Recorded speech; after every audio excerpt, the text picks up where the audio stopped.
اب آئیے بسم اللہ الرحمن الرحیم، اب یہ سورہ بقرہ شروع ہو رہی ہے۔ سورۃ البقرہ جو 286 آیات پر مشتمل ہے، تقریباً 2.5 پاروں پر پھیلی ہوئی ہے۔ ہر شخص جانتا ہے کہ یہ قرآن حکیم کی حجم کے اعتبار سے سب سے بڑی سورت ہے، لیکن یہ معاملہ صرف حجم کا نہیں ہے۔ نبی اکرم صلی اللہ علیہ وسلم نے اسے سنام القرآن قرار دیا ہے۔ آپ نے فرمایا لکل شیء سنام، ہر چیز کی ایک چوٹی ہوتی ہے، جیسے اونٹ کا کوہان ہوتا ہے۔ وسنام القرآن البقرہ، سنام القرآن، قرآن کی چوٹی جو ہے وہ سورۃ البقرہ ہے۔ یہ نوٹ کر لیجئے جو میں نے کل آپ کو جو مختلف مکی اور مدنی صورتوں کے گروپوں کے بارے میں بتایا تھا کہ یہاں سے اب پہلی منزل بھی شروع ہو رہی ہے اور پہلا گروپ بھی شروع ہو رہا ہے، اور اس کے ساتھ جو اگلی صورت آئے گی وہ اس کا جوڑا ہے، سورہ آل عمران، جس کی سب سے نمایاں علامت یہ نوٹ کیجیے، یہ بھی الف لام میم سے شروع ہوئی، اگلی بھی الف لام میم سے شروع ہوگی۔ اس کے بعد 2 صورتیں مدنی اور ہیں، لیکن ان دونوں میں نہ حروف مقطعات ہے نہ کوئی اور تمہیدی کلام ہے، براہ راست خطاب سورہ نساء میں یا ایھا الناس اور سورہ مائدہ میں یا ایھا الذین آمنوا، کوئی تمہیدی بات نہیں، کوئی حروف مقطعات نہیں، براہ راست خطاب۔ وہ ایک جوڑا ہے سورہ نساء اور سورہ مائدہ، اور یہ ایک جوڑا ہے سورہ بقرہ اور سورہ آل عمران۔ سورہ بقرہ اور سورہ آل عمران کو نبی اکرم صلی اللہ علیہ وسلم نے الزہراوین بھی قرار دیا ہے۔ زہرا کہتے ہیں بڑی روشن چیز کو، یہ حضرت فاطمہ رضی اللہ تعالی عنہا کے نام کے ساتھ آتا ہے، فاطمۃ الزہراء، تو زہرا بہت روشن دمکتی ہوئی شے۔ الزہراوین، یہ 2 نہایت دمکتی ہوئی صورتیں ہیں جو قیامت کے دن 2 بدلیوں کی شکل میں ظاہر ہوں گی، حضور نے فرمایا، اور جو لوگ ان صورتوں سے محبت کرتے تھے ان پر سایہ کریں گے۔ اللہم ربنا اجعلنا منہم، ہمیں اللہ تعالیٰ ان میں شامل فرما دے۔ اس سورہ مبارکہ کو 2 حصوں میں تقسیم سمجھیے۔ ویسے تو یہ کہ رکوع آئیں گے، پارے بھی بدلیں گے اس میں، لیکن حصے 2 ہیں۔ پہلے حصے میں اصل روح سخن سابقہ امت مسلمہ سے ہے، یہود سے، بنی اسرائیل سے۔ دوسرے حصے میں اصل خطاب موجودہ امت مسلمہ سے ہے، امت محمد سے صلی اللہ علیہ وسلم۔ پہلے حصے میں 18 رکوع ہیں لیکن آیات 152 ہیں۔ دوسرے حصے میں 22 رکوع ہیں لیکن آیات 134 ہیں۔ گویا کہ اس سے آپ کو توازن نظر آئے گا کہ اگرچہ ادھر رکوعوں کی تعداد کم ہے 18، لیکن آیات کی تعداد زیادہ ہے 152۔ دوسرے حصے میں رکوعوں کی تعداد زیادہ ہے 22، لیکن آیات کی تعداد 134۔ اسی لیے اس کا ایک نام میں نے تجویز کیا ہے، وہ اس لیے تاکہ کچھ حقائق آپ کے ذہنوں میں ان ناموں کے حوالے سے بھی انشاءاللہ محفوظ ہو جائیں گے۔ سورۃ الامتین، 2 امتوں کی سورت، اس لیے کہ تقریباً نصف اس کی ساری بحث جو ہے، مرکزی بحث، وہ سابقہ امت مسلمہ بنی اسرائیل، اور دوسرا نصف اس میں سارا خطاب وہ ہے موجودہ امت مسلمہ یعنی امت محمد صلی اللہ علیہ وسلم۔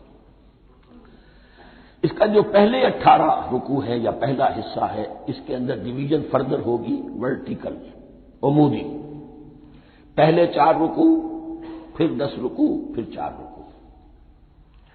لیکن جو 22 رکوع ہیں دوسرے حصے کے، دوسرے نصف کے، اس میں ڈویژن جو ہے جو ہاریزونٹل ہے، وہ افقی تقسیم ہے، عمودی نہیں، افقی، وہ میں بعد میں بیان کروں گا جب ہم وہاں پہنچ جائیں گے۔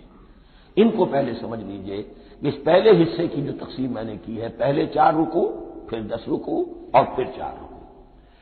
پہلے 4 رکوع یوں سمجھیے کہ پورے قرآن مجید کے لیے اس کی حکمت اور فلسفے کا جو حصہ مکی قرآن میں بیان ہو چکا تھا اس کا خلاصہ ہے۔ جب یہ سورت نازل ہو رہی ہے تو یہ تو مدینہ میں حضور تشریف لا چکے ہیں، 12-13 سال جو ہے گزر چکے ہیں، اور ان 12-13 سالوں کے دوران 2/3 قرآن نازل ہو چکا ہے۔ اس میں جو بھی حکمت، فلسفہ اور بنیادی دعوت، یہ جو چیزیں مکی قرآن میں بیان ہوئی، ان کا خلاصہ نچوڑ نکال کر یہاں 4 رکوعوں میں رکھ دیا گیا۔ اگرچہ ان میں بھی جب گہرائی میں آپ دیکھیں گے تو روح سخن جو ہے وہ بنی اسرائیل کی طرف ہے، وہ میں بعد میں عرض کروں گا، لیکن اضافی طور پر یہ سمجھ لیجئے کہ پورے مکی قرآن کے حکمت اور پیغام کا خلاصہ ان 4 رکوعوں میں۔ پھر 10 رکوع ہیں جن میں براہ راست خطاب ہے سابقہ امت مسلمہ، یا بنی اسرائیل۔ اس کے بھی 2 حصے ہیں۔ پہلے ایک رکوع میں دعوت ہے، بڑا انداز اس کا بڑا پیارا ہے، اس میں دعوت ہے، ایمان لاؤ محمد پر صلی اللہ علیہ وسلم۔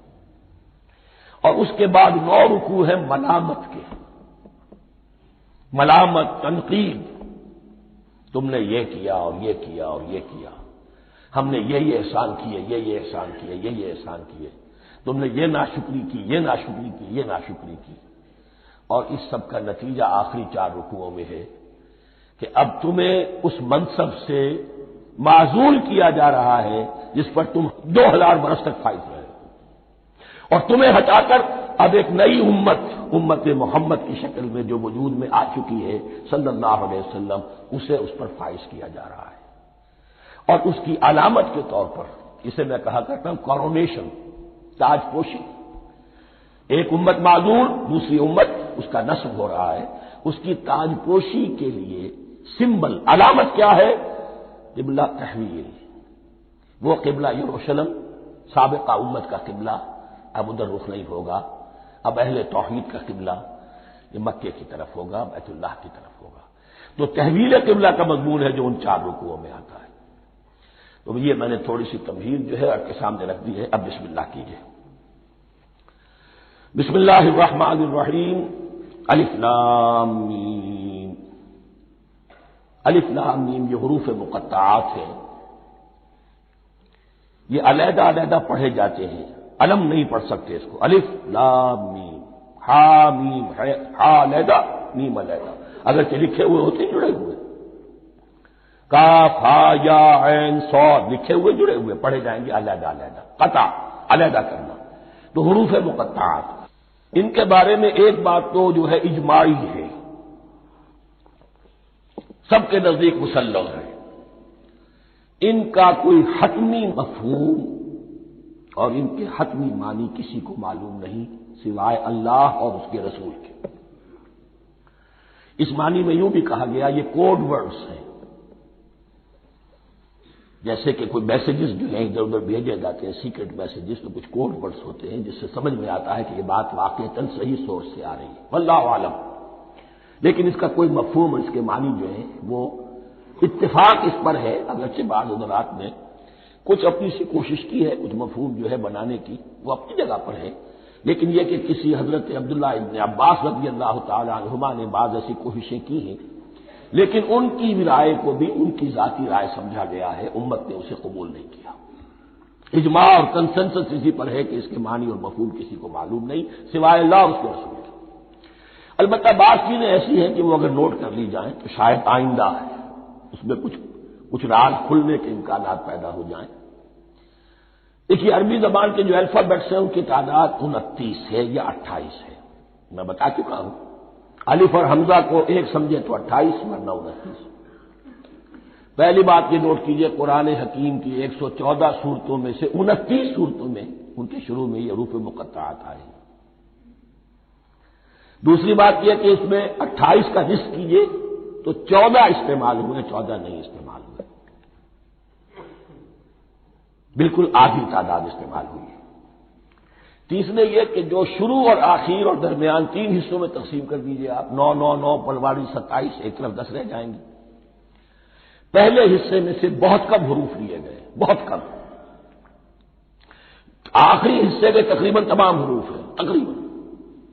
درمیانی حصہ وہ ہے کہ جس میں آپ نے دیکھا ہے کہ عربی میں جوڑوں کی شکل میں ہے، صاد ضاد، فرق کیا ہے نقطے کا، سین شین فرق کیا ہے نقطوں کا، را زا فرق کیا ہے نقطے کا۔ تو جو بھی نقطے والا لفظ ہے وہ نہیں لیا گیا، اور جو بغیر نقطے کے غیر منقوط ہے وہ لیا گیا۔ پھر اس میں 3 صورتیں ہیں جن میں ایک ایک حرف آیا ہے، سورہ قاف، سورہ نون، سورہ صاد۔ پھر صورتیں ہیں جن میں 2 آئی ہیں، جن میں 3 آئے ہیں، پھر 4 آئے ہیں۔ 2 ہی صورتیں ہیں جن میں 4 ہیں، اور 2 ہی صورتیں جن میں 5 ہیں۔ تو یہ ہے صرف یوں سمجھیے کہ اعداد و شمار۔ اس کے حوالے سے کچھ آدمی غور کرے تو شاید کوئی بات نکلے۔ باقی وہ مثال میں آپ کو بتا دیتا ہوں کہ حضرت عبداللہ ابن عباس نے ایک رائے ظاہر کی کہ الف لام میم در حقیقت ایک جملے کا خلاصہ ہے۔ انا اللہ اعلم، پہلا لفظ انا، اس کا الف لے لیا، درمیانی لفظ اللہ، اس کا درمیانی لام لے لیا، تیسرا لفظ اعلم، یہ آخری لفظ ہے، آخری حرف میم لے لیا۔ انا اللہ اعلم، میں اللہ جانتا ہوں، واللہ اعلم، واقعتاً اللہ ہی جانتا ہے۔ یہ حضرت عبداللہ ابن عباس کی رائے ہے، لیکن اگرچہ انہیں حبر الامت مانا گیا ہے، لیکن یہ کہ ان کی اس رائے کو بھی اکثر و بیشتر مفسرین نے قبول نہیں کیا۔ اب جو پہلے 2 رکوع ہیں اس سورہ بقرہ کے، ان کے بارے میں تعویل عام اور تعویل خاص کا ایک بڑا بنیادی فرق ہے جو نوٹ کر لینا چاہیے۔ جس وقت یہ صورت نازل ہو رہی ہے، میں عرض کر چکا ہوں کہ 12 سال ہو چکے تھے حضور کو اپنا فریضہ نبوت اور رسالت ادا کرتے ہوئے۔ ایک جماعت اچھی بھلی تیار ہو چکی تھی جنہوں نے حضور کی دعوت پر لبیک کہا، ایمان لائے اور آپ کی تعلیمات پر عمل کیا۔ وہ ایک گروہ موجود تھا، یہ ابو بکر ہے، یہ عمر ہے، یہ عثمان ہے، یہ طلحہ ہے، یہ زبیر ہے، یہ عبد الرحمن ابن عوف ہے، یہ مصعب بن عمیر ہے، دیکھ لو۔ اور ایک گروہ وہ تھا کہ جو حق کو جان کر پہچان کر محض اپنی ضد اور حق درمی کی باعث وہ کفر پر آ گیا تھا۔ اور اب ایک تیسرا گروہ پیدا ہو رہا تھا مدینے میں آ کر، وہ ابھی ایمبریونک سٹیج میں ہے، کہ جو داعی ہے، مدعی ہے کہ ہم مانتے ہیں لیکن حقیقت میں نہیں مانتے۔ یہ 3 قسم کے گروہ دنیا میں ہمیشہ پائے جائیں گے، ہمیشہ۔ اب اسے میں اس کو لا رہا ہوں تعویل عام کی طرف۔ جب بھی کبھی کوئی دعوت اٹھے گی انقلابی، ایک ہوتا ہے وعظ و نصیحت، ٹھیک ہے، جس نے بھی فائدہ اٹھایا اٹھا لیا۔ ایک ہوتی ہے دعوت انقلابی، وہ انقلابی دعوت کا ہدف ہوتا ہے نظام کو بدلنا۔ نظام بدلتا ہے تو ظاہر بات ہے کہ جو لوگ اس نظام میں جن کے ویسٹڈ انٹرسٹ ہیں اور جن کو پریولیجز حاصل ہیں، جن کے مفادات ہیں، وہ تو لازماً اپنے نظام کا تحفظ کریں گے، ٹکراؤ ہوگا، تصادم ہوگا، تصادم میں جانی نقصان بھی ہوگا، مالی نقصان بھی ہوگا۔ یہ گویا کہ کسی انقلابی دعوت کے لوازم ہیں، اگر یہ شے نہ ہو تو ان دعوت انقلابی ہے ہی نہیں۔ اس اعتبار سے ہر انقلابی دعوت کے جواب میں 3 طبقے پیدا ہو جاتے ہیں۔ ایک وہ کہ جو اس دعوت کو قبول کرتے ہیں دیانت کے ساتھ، خلوص کے ساتھ، اخلاص کے ساتھ، اور پھر پوری جواں مردی کا ثبوت دیتے ہیں، ہر کے بعد آباد، اب جو آئے سو آئے، جان دینی پڑے حاضر ہیں، مال دینا پڑے حاضر ہیں، کوئی تکلیف آئے، کوئی مشقت آئے، کوئی مصیبت آئے، کوئی قربانی کرے، حاضر۔ جب پکارا گیا واپس نہیں پھیرا کوئی فرمان جنوں کا، اور تنہا نہیں لوٹی کبھی آواز جرس کی۔ خیریت جا راحت تن صحت داما، سب بھول گئی مصلحت اہل ہوس کی۔ ایک وہ لوگ ہوتے ہیں کہ جو اڑ جاتے ہیں ضد پر، حق درمی پر، ماننے کے باوجود، جاننے کے باوجود کہ بات تو ٹھیک ہے جو کہہ رہے ہیں، کیسے مان لیں؟ ہماری سیادت، ہماری چودراہٹ، ہمارے مفادات، ہمارے یہ ساری چیزیں ان سب کے اوپر زد پڑ رہی ہے۔ یہ لوگ اڑ جاتے ہیں، اور پھر کوئی دعوت، کوئی نصیحت، کوئی مزید افہام و تفہیم ان کے حق میں مفید نہیں ہوتی۔ اس لیے کہ صحیح بات ہے جو کہتے ہیں کہ سوتے کو تو جگایا جا سکتا ہے، جاگتے ہو کیسے جگائیں؟ کوئی سویا ہوا ہے تو آپ کو جگا دیں گے، جو جاگا ہوا ہے لیکن وہ بنا ہوا ہے، وہ اٹھنے کو تیار ہی نہیں ہے، تو آپ کیسے اٹھا دیں گے اس کو؟ تو جو لوگ جان بوجھ کر حق کو پہچان کر رد کر دیتے ہیں، پھر ان کے حق میں کوئی دعوت، کوئی نصیحت، کوئی تبلیغ، کوئی انذار، کوئی تبشیر مفید نہیں ہے۔ تیسرا درجہ ایسے لوگوں کا ہوتا ہے جو یا تو شروع میں آتے ہی شرارت کے ارادے سے، کوئی مصلحت ہے جس کی وجہ سے اس دعوت کو قبول کر لیا، کوئی ذاتی منفعت ہے جس کے لیے قبول کر لیا، یا یہ کہ شروع میں تو اخلاص کے ساتھ آتے ہیں لیکن جب قربانی دینے کا وقت آتا ہے تو ان کے اندر سیرت و کردار کی وہ مضبوطی نہیں ہوتی کہ ہر شباد آباد، یہ نہیں ہوتی، وہ پھر ڈگمگاتے رہتے ہیں، کبھی کچھ چلے پھر کہیں چھٹک کر رہ گئے، پھر کہیں کچھ چلے پھر چھٹک کر رہ گئے۔ یہ تیسرا طبقہ ہے کہ جو کہتا ہے دعوی مدعی ہے کہ ہم نے مانا ہے، قبول کیا ہے، بات ٹھیک ہے، کچھ تھوڑا بہت چلتے بھی، لیکن جہاں مشکل آئی چھٹک کر کھڑے ہو گئے، اوندھے منہ گر پڑے۔ یہ تیسرا طبقہ ہے۔ اس کے لیے لفظ ہمارے ہاں منافقین بھی ہے، لیکن اس رکوع میں آ کر ابھی ان 4 رکوعوں میں نہیں بلکہ سورہ بقرہ میں مکمل میں بھی کہیں نفاق کا لفظ نہیں آیا ہے، اس لیے کہ اسے مرض سے تعبیر کیا گیا ہے۔ یہ مرض ہے ایک، اور اس مرض کے ذریعے سے لوگوں کے اندر جو ہے وہ ایک نفاق کا بیج پڑ رہا ہے جو ظاہر ہوگا کہ منافقت پوری کی پوری کھل کر سامنے آ جائے گی۔ روگ ہے انسانی شخصیت کا، اس حوالے سے وہ تیسری، اور یہ چونکہ اہم ترین حصہ تھا اور یہ مرض اب شروع ہو رہا تھا، مدینے میں، مکے میں نہیں تھا، لہذا زیادہ تفصیل سے اس کے بارے میں گفتگو ہوئی۔ اعوذ باللہ من الشیطان الرجیم، بسم اللہ الرحمن الرحیم، الف لام میم ذالک الکتاب لا ریب فیہ صدق اللہ العظیم۔ الف لام میم حروف مقطعات ہیں جن کے بارے میں عرض کر چکا ہوں۔ ذالک الکتاب لا ریب فیہ، یہ وہ کتاب ہے اس میں کوئی شک نہیں۔ الکتاب اس لیے کہا گیا ہے کہ قرآن مجید کی پیشنگوئیاں اور خوشخبریاں سابقہ کتابوں میں موجود تھیں، اور کیونکہ اس سورہ مبارکہ میں اصل خطاب کا رخ جو ہے وہ ہے سابقہ امت مسلمہ کی طرف، تو ذالک کتاب نہیں کہا گیا، ذالک کتاب لا ریب فیہ نہیں، ذالک الکتاب یہ وہ کتاب ہے، کتاب موعود ہے جس کی پیشنگوئیاں تورات اور انجیل میں موجود تھیں۔ لا ریب فیہ، اس میں کوئی شک نہیں۔ حرف اورا ریب، نئے، تبدیل، نئے، یہی الفاظ آئے ہیں سورہ سجدہ کے شروع میں بھی، الف لام میم تنزیل الکتاب لا ریب فیہ رب العالمین، لا ریب فیہ من رب العالمین، فیہ ھدی للمتقین۔ فیہ دونوں طرف مل سکتا ہے، لا ریب فیہ اسے معانقہ کہتے ہیں، لا ریب فیہ پڑھیں گے تو ھدی سے شروع کر دیں گے، لا ریب پر ختم کر دیں گے تو فیہ ھدی للمتقین، یہ دونوں معنی درست ہوں گے۔ آپ کو مل جائے گا جو قرآن شریف لے کر بیٹھے ہوئے ہیں کہ حاشیے میں معانقہ نمبر 1 لکھا ہوا ہے، معانقہ عند المتاخرین۔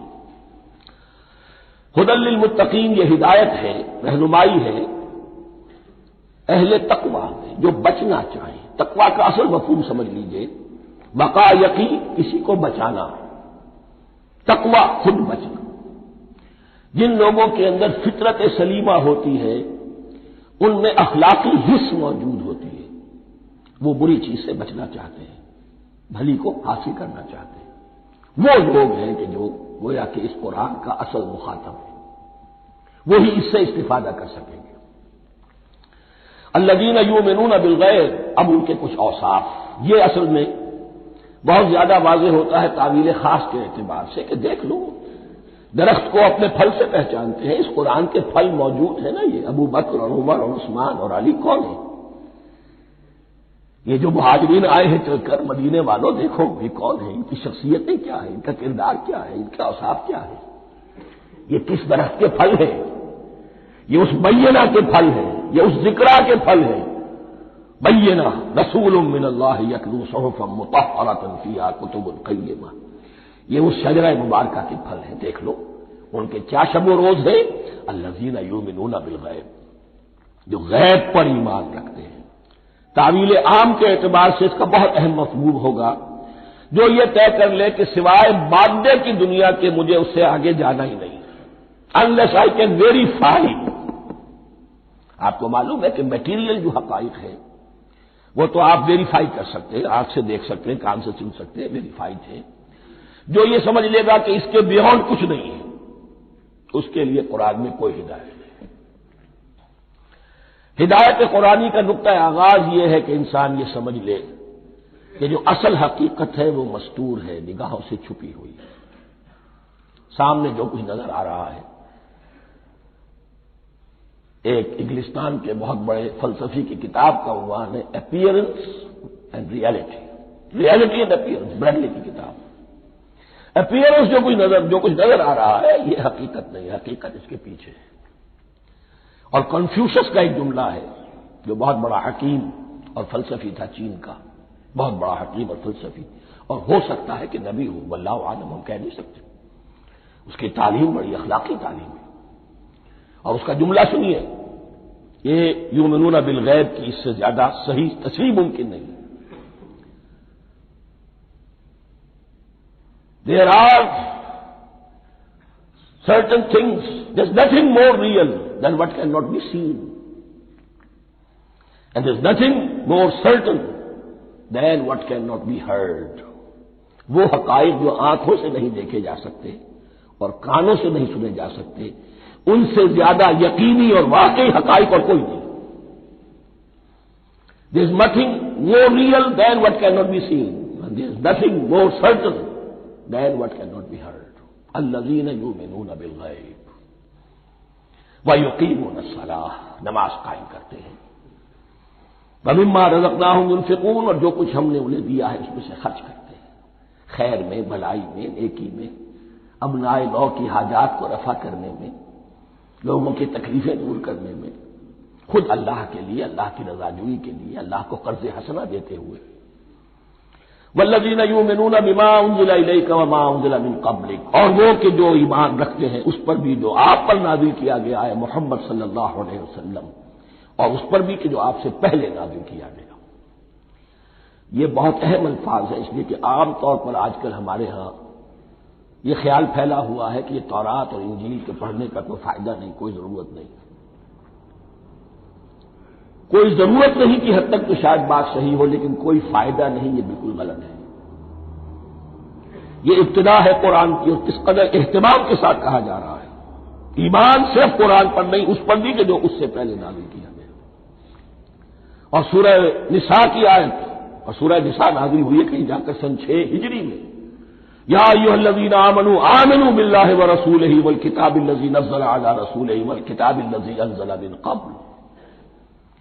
تو اس سے ایمان جو ہے تورات پر اور انجیل پر اور زبور پر اور صحف ابراہیم پر، اجمالی ایمان کی جو اہمیت ہے اس کو اچھی طرح سمجھ لیجیے۔ البتہ یہ ہے کہ چونکہ ہم سمجھتے ہیں اور جانتے ہیں کہ ان کتابوں میں تحریف ہو گئی ہے، لہذا ان کتابوں کی کوئی شے قرآن پر حجت نہیں ہوگی، جو چیز قرآن سے ٹکرائے گی ہم اس کو رد کر دیں گے، ان کتابوں کی کسی شے کو دلیل کے طور پر نہیں لائیں گے۔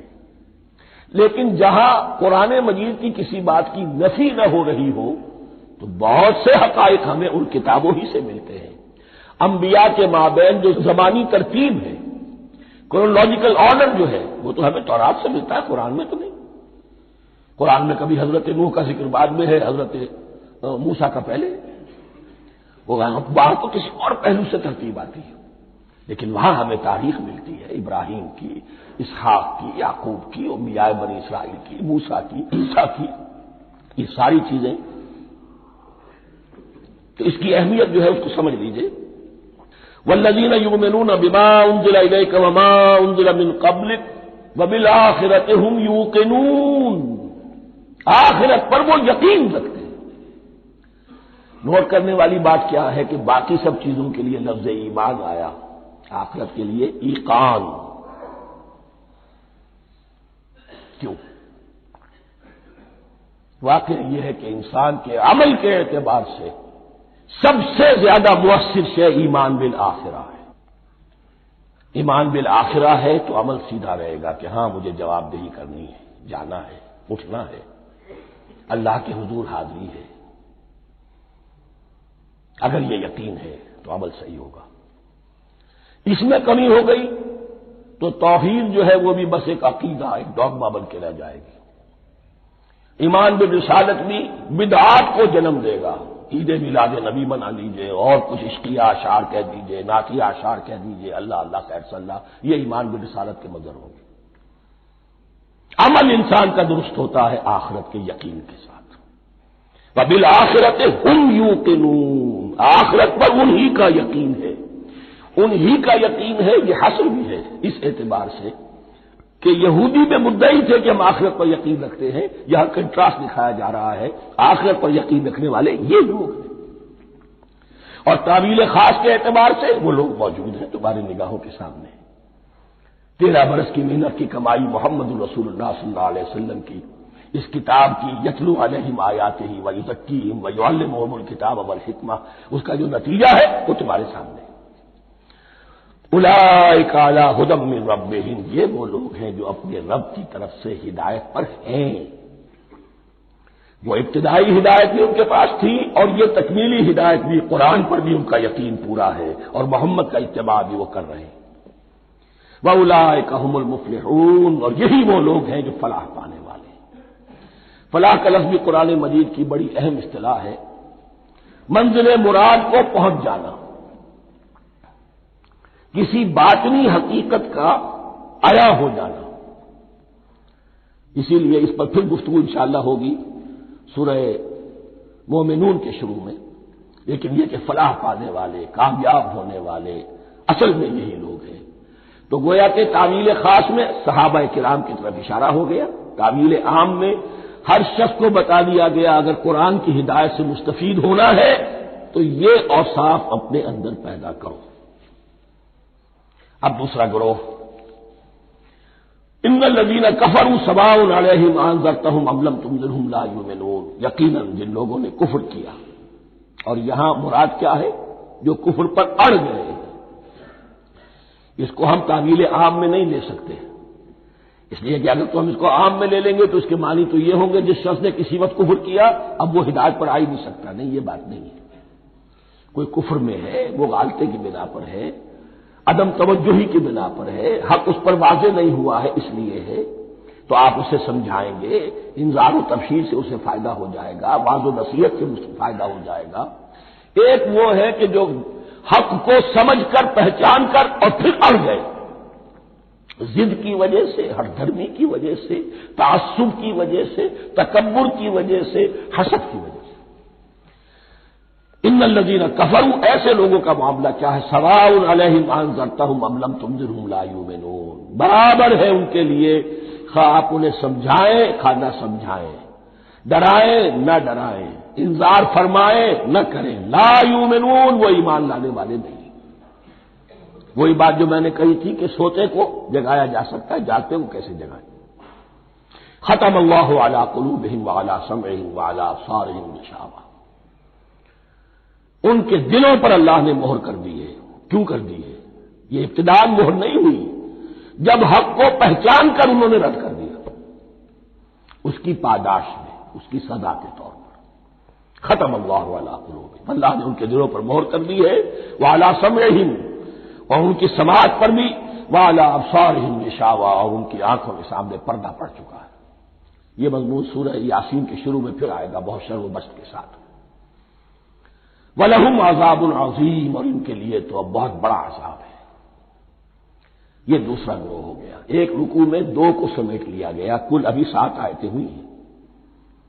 ایک وہ گروہ جس نے قرآن مجید کی دعوت سے صحیح استفادہ کیا، ان میں طلب ہدایت کا مادہ موجود تھا، ان کی فطرتیں سلیم تھیں، ان کے سامنے دعوت آئی، قبول کی، اور قرآن کے بتائے ہوئے راستے پر چلے۔ وہ گلے سرسبد ہیں، وہ شجرہ قرآنی کے نہایت مبارک اور مقدس، وہ اس کے پھل ہیں۔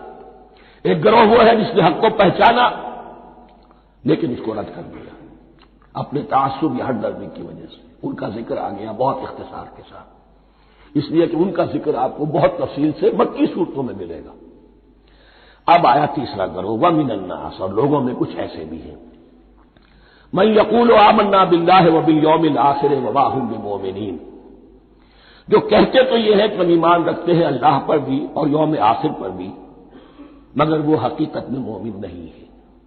یہاں ایک بات سمجھ لیجئے، اکثر اور بیشتر مفسرین نے اس تیسری کیٹیگری کے بارے میں یہی رائے قائم کی ہے کہ یہ منافقین مذکور ہے یہاں، اگرچہ لفظ منافق یا لفظ نفاق نہیں آیا یہاں، لیکن مولانا نیاسر اصلاحی صاحب نے ایک رائے ظاہر کی ہے جو بڑی قیمتی ہے، وہ یہ کہ یہاں ایک کردار کا نقشہ کھینچ دیا گیا ہے، غور کرنے والے غور کر لیں، دیکھ لیں، جس پر بھی وہ چسپاں ہو جائے۔ اور بالفعل جب یہ آیات نازل ہو رہی تھی تو دو طبقات پر یہ کردار نگاری جو ہے، یہ جو شخصیت کا ہیولہ کھینچا جا رہا ہے، وہ دو کے اوپر راست آ رہا تھا۔ ایک علماء یہود، وہ بھی کہتے تھے کہ ٹھیک ہے محمد جو کہہ رہے ہیں ہم بھی اللہ کو مانتے ہیں، آخرت کو بھی مانتے ہیں، اسی لیے یہاں رسالت کا ذکر نہیں ہے۔ بھئی ہم محمد ہی کو نہیں مانتے نا صلی اللہ علیہ وسلم، باقی اگر 1.25 نبی آئے ہیں تو باقی 1.25 کو تو ہم مانتے ہیں، ایک محمد کو نہیں مانا، ایک عیسیٰ کو نہیں مانا، بس۔ تو ہمیں بھی مانا جانا چاہیے کہ ہم بھی مسلمان ہیں۔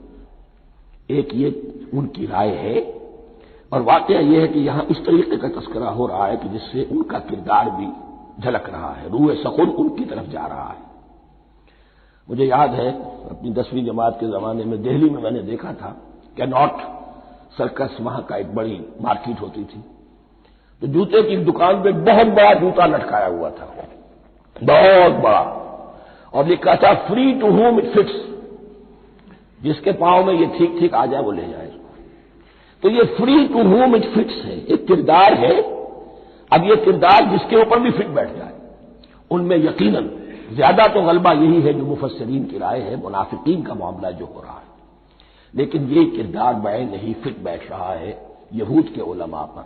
اور یہ بھی نوٹ کر لیجئے کہ جو مدینہ منورہ میں نفاق کا جو پودا پروان چڑھا ہے، بلکہ پودا نہیں کہنا چاہیے، جھاڑ جھکاڑ جو پروان چڑھا ہے، وہ یہودیوں کے زیر اثر، جیسے جنگل کے اندر بڑے بڑے درخت بھی ہوتے ہیں اور اندر جو ہے نیچے جھاڑیاں بھی ہوتی ہیں، تو یہ نفاق کا جھاڑ جھکاڑ جو ہے وہ یہودی علماء کا جو پودا تھا اور بہت بڑا تھا، اس میں کوئی شک نہیں، اس کے سائے میں پروان چڑھا ہے۔ ان دونوں میں معنوی ربط بھی ہے۔ وَمِنَ النَّاسِ مَن يَقُولُ آمَنَّا بِاللَّهِ وَبِالْيَوْمِ الْآخِرِ وَمَا هُم بِمُؤْمِنِينَ، اور لوگوں میں سے کچھ ایسے بھی ہیں جو کہتے تو یہ ہے کہ ہم ایمان رکھتے ہیں اللہ پر اور یوم آخر پر، لیکن وہ مومن نہیں ہیں۔ يُخَادِعُونَ اللَّهَ وَالَّذِينَ آمَنُوا وَمَا يَخْدَعُونَ إِلَّا أَنفُسَهُمْ، وہ دھوکہ دینے کی کوشش کر رہے ہیں اللہ کو اور اہل ایمان کو۔ لیکن یخادعون جو ہے یہ باب مفعلہ ہے، باب مفعلہ میں کشمکش ہوتی ہے، کشاکش ہوتی ہے، لہذا ترجمہ میں نے کیا کوشش کر رہے ہیں۔ وما یخدعون الا انفسهم، یہ ثلاثی مجرد میں آ گیا، اور نہیں دھوکہ دے رہے مگر صرف اپنے آپ کو، یہ یقینی ہے اپنے آپ کو تو دھوکہ دے رہے ہو، لیکن یہ کہ اللہ اس کے رسول کو اور اللہ اور اہل ایمان کو دھوکہ نہیں دے سکتے۔ سورہ نساء کی آیت نمبر 142 میں یہ کھل کر منافقین کے بارے میں یہی الفاظ آئے ہیں، ان المنافقین یخادعون اللہ وہو خادعهم، یقیناً منافقین جو ہے وہ اللہ کو دھوکہ دینے کی کوشش کر رہے ہیں اور اللہ انہیں دھوکہ دے رہا ہے۔ فی قلوبہم مرض، ایک لفظ اور رہ گیا، وما یشعرون، انہیں اس کا شعور نہیں ہے۔ یہ بہت اچھی طرح نوٹ کر لیجیے، منافقین کی بھی اکثریت وہ تھی جنہیں اپنے نفاق کا شعور نہیں تھا، وہ اپنے تئیں سمجھتے تھے اپنے آپ کو مسلمان، وہ کہتے تھے یہ بے وقوف لوگ ہیں، محمد رسول اللہ کے بارے میں کہتے تھے یہ خام خواہ جو ہے انہوں نے لڑائی بھڑائی مول لے لی ہے اہل مکہ کے ساتھ، کیا ضرورت ہے، امن کے ساتھ جو ہے بات کرنی چاہیے۔ وہ سمجھتے تھے کہ ہم خیر خواہ ہیں، ہم بھلی بات کہہ رہے ہیں، یہ بے وقوف لوگ ہیں، دیکھتے نہیں کہ کس سے ٹکرا رہے ہیں، ہاتھ میں اسلحہ نہیں ہے اور لڑائی کے لیے جا رہے ہیں، تو بے وقوف تو یہ ہے۔ لیکن وہ سمجھتے تھے کہ ہم تو بڑے مخلص ہیں، ہم مسلح ہیں، تو ما یشعرون بہت ضروری ہے۔ بعض لوگ منافق ایسے بھی تھے کہ جو اسلام میں داخل ہی ہوتے تھے دھوکہ دینے کی خاطر، اور ان پہ پہلے دن سے واضح ہوتا تھا کہ ہم مسلمان نہیں ہیں، ہم نے اسلام کا لبادہ اوڑھا ہے صرف دھوکے کے لیے۔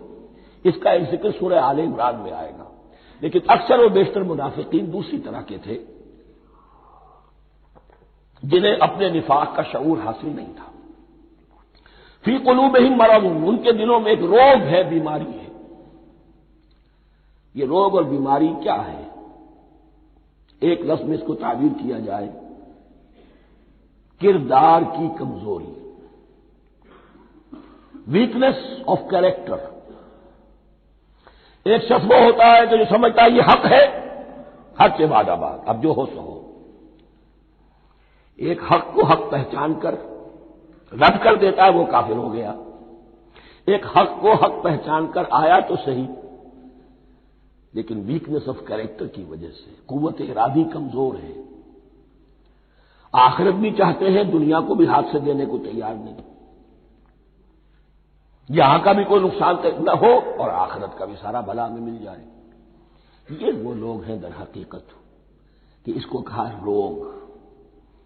فی قلوبہم مرض فزادہم اللہ مرضا، تو اللہ نے ان کے مرض میں اضافہ کر دیا. یہ اللہ کی سنت ہے. آپ حق پر چلنا چاہیں، حق کا راستہ آپ کے لیے آسان کر دے گا. آپ برائی کی طرف جانا چاہیں، بڑی سے بڑی برائی آپ کے لیے ہلکی ہوتی چلی جائے گی. کوئی خاص بات ہی نہیں، چلو یہ بھی کر گزرو، جب یہ کر لیا تو یہ بھی کر گزرو. اور اگر آپ بین بین لٹکنا چاہیں تو اللہ اسی پہ چھوڑ دیتا ہے. ٹھیک ہے، آپ سمجھتے ہیں ہم کامیاب ہو رہے ہیں. ہم نے مسلمانوں کو بھی دھوکہ دے لیا، وہ ہمیں مسلمان سمجھتے ہیں، اور یہودیوں کو بھی دھوکہ دے لیا، وہ سمجھتے ہیں کہ ہم ان کے ساتھی ہیں، تو سمجھا کامیاب ہو رہے ہیں. حقیقت میں کامیابی نہیں. فی قلوبہم مرض فزادہم اللہ مرضا ولہم عذاب علیم بما کانوا یکذبون، اور ان کے لیے تو دردناک عذاب ہے. عذاب عظیم کا لفظ آیا تھا اوپر کفار کے لیے، وَلَهُمْ عَذَابٌ عَظِيمٌ، 7ویں آیت ختم ہوئی. اور عذاب علیم کا لفظ آیا یہاں، ان کے لیے دردناک المناک عذاب ہے. بما کانوا یکذبون، بسبب اس جھوٹ کے جو وہ بول رہے تھے. وَإِذَا قِيلَ لَهُمْ لَا تُفْسِدُوا فِي الْأَرْضِ، اور جب ان سے کہا جاتا تھا مت فساد کرو زمین میں. مراد کیا ہے اس سے؟ کہ جب محمد کو مان لیا کہ اللہ کے رسول ہیں، اب ٹھیک ٹھیک پیروی کرو، ان کے پیچھے چلو. ان کا حکم ہے تو جنگ کے لیے نکلو، ان کی طرف سے تقاضا آتا ہے مال پیش کرو، اور اگر تم اس سے کتراتے ہو تو فساد مچا رہے ہیں، جماعتی زندگی کے اندر فتنہ و فساد پیدا کریں. وَإِذَا قِيلَ لَهُمْ لَا تُفْسِدُوا فِي الْأَرْضِ قَالُوا إِنَّمَا نَحْنُ مُصْلِحُونَ، وہ کہتے تھے نہیں ہم تو صلح کرانے والے ہیں، اصلاح کرنے والے ہیں. ہم چاہتے ہیں لڑنا بڑنا کوئی اچھی بات نہیں ہے، ٹکراؤ تصادم یہ کوئی اچھے کام تھوڑا ہی ہے. بس ٹھنڈے ٹھنڈے دعوت دیتے رہو، جو چاہے قبول کر لے، جو چاہے رد کر دے. خامخواہ یہ ٹکرانا اور یہ جنگ کرنا اور اللہ کے دین کو غالب کرنے کے لیے یہ قربانی دو اور یہ مصیبت جھیلو اور یہ مشقت برداشت کرو اور یہ چیز چھوڑو اور یہ ترک کرو، یہ کاہے کے لیے؟ وَإِذَا قِيلَ لَهُمْ لَا تُفْسِدُوا فِي الْأَرْضِ قَالُوا إِنَّمَا نَحْنُ مُصْلِحُونَ أَلَا إِنَّهُمْ هُمُ الْمُفْسِدُونَ وَلَٰكِن لَّا يَشْعُرُونَ. آگاہ ہو جاؤ کہ وہی ہے مفسد، فساد پھیلانے والے. اس لیے کہ محمد رسول اللہ کی دعوت ہے زمین میں اصلاح کے لیے. اس اصلاح کے لیے کچھ آپریشن کرنا پڑے گا. مریض اس درجے کو پہنچ چکا ہے کہ آپریشن کے بغیر اس کی شفا نہیں ہوگی. اب اگر تم اس کے راستے میں رکاوٹ بنتے ہو تو در حقیقت تم فساد مچا رہے ہو، لیکن تمہیں اس کا شعور نہیں. الا انہم هم المفسدون ولکن لا یشعرون. پھر دیکھیے نوٹ کیجیے، شعور نہیں ہے. شعوری نفاق اور شے ہے، غیر شعوری نفاق ہے کہ جس کا یہ سارا تذکرہ ہو رہا ہے. وَإِذَا قِيلَ لَهُمْ آمِنُوا كَمَا آمَنَ النَّاسُ، اور جب ان سے کہا جاتا ہے ایمان لاؤ جیسے دوسرے لوگ ایمان لائے. آخر دیکھو دوسرے یہ اہل ایمان ہیں، جب بلاوا آتا ہے فوراً لبیک حاضر ہوتے، جو بھی ہو. یہ تم جو ہے آخر تم نے اور روش اختیار کی. وَإِذَا قِيلَ لَهُمْ آمِنُوا كَمَا آمَنَ النَّاسُ قَالُوا أَنُؤْمِنُ كَمَا آمَنَ السُّفَهَاءُ. وہ کہتے ہیں کہ کیا ہم ایمان لائے جیسے یہ بے وقوف لوگ ایمان لائے. انہیں تو اپنے نفع کی فکر، نہ نقصان کی فکر، نہ خطرات کا کوئی خیال، نہ اندیشوں کا کوئی گمان.